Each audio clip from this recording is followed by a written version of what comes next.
सपत्नियों के मध्य में, ये मनु का वचन है, सपत्नियों के मध्य में यदि एक ही स्त्री के पुत्र हो तो उसी एक पुत्र से सब पुत्र वाले हो जाते हैं। वह सयोधर के अभाव विषयक हैं।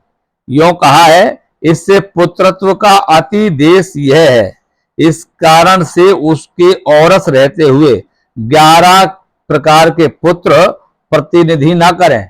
पुत्र बताए हैं 12 प्रकार के, तो 12 प्रकार के पुत्रों में ये सबसे श्रेष्ठ पुत्र बताया है, वही पिंड को देने वाला और धन ग्रहण करने वाला होता है। इससे वाचस्पति मनु की टीका कल्पतरु रत्नाकार आदि परास्त हुए। इसका मतलब है कि यहाँ इन्होंने ये बता दिया है कि मान लीजिए 3 पत्नियां हैं और एक पत्नी को बच्चा हो जाता है, लड़का बच्चा है, पुत्र है, तो वो पुत्र जो है सभी माताओं का पिंडदान करने में सक्षम है। उसके द्वारा दिया हुआ पिंड जो है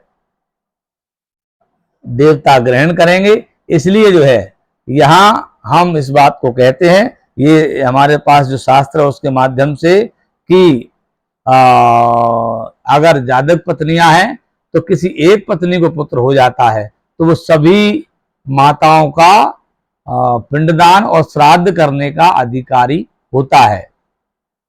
अब ये एक बात हो गई। दूसरा अब आता है दत्तक पुत्र का अधिकार। दत्तक पुत्र का अधिकार का जो कारण है, दत्तक पुत्र में क्या होता है कि दत्तक पुत्र, मान लीजिए आपके यहां संतान नहीं है और आपने दत्तक पुत्र ले लिया। अब दत्तक पुत्र आपका पिंडदान करता है तो वो पिंडदान आपको प्राप्त होगा, ये पक्की बात है। लेकिन जिसके यहां से वो बेटा आया है, उसके घर से बेटा आया है, उसको पिंडदान करने का अधिकार उसका समाप्त हो जाएगा।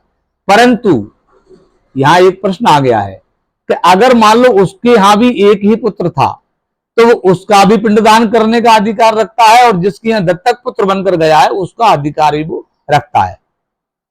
अब यहां जटायु जी को देखिए आप। जटायु जी, राम जी जो है जटायु जी के दत्तक पुत्र हैं। तो जटायु जी का उन्होंने श्राद्ध किया, उनका कर्म किया, उसके बाद अपने पिता दशरथ का भी किया। तो यहां दोनों का उद्धार राम जी के माध्यम से हुआ। इसका मतलब है कि दत्तक पुत्र जिसके यहां से आता है उसका अधिकार, उसको इतना अधिकार उस पिता का नहीं है श्राद्ध करने का, जितना जिसके यहां वो आया है उसको है अधिकार। ठीक है ना। इसलिए हमारा ये वीडियो आज का आपको दत्तक पुत्र के संबंध में ये नियम हमने बताया है। अगले वीडियो में आप देखेंगे हमारे में, फिर हम दूसरी बातें बताएंगे, आपको बहुत अच्छी अच्छी बातें बताकर लाएंगे। और हमारे चैनल को सब्सक्राइब करें और कमेंट करें, लाइक करें, और कोई समस्या है तो उसको हमको फोन पर या वैसे बताएं आप। धन्यवाद आपका बहुत बहुत।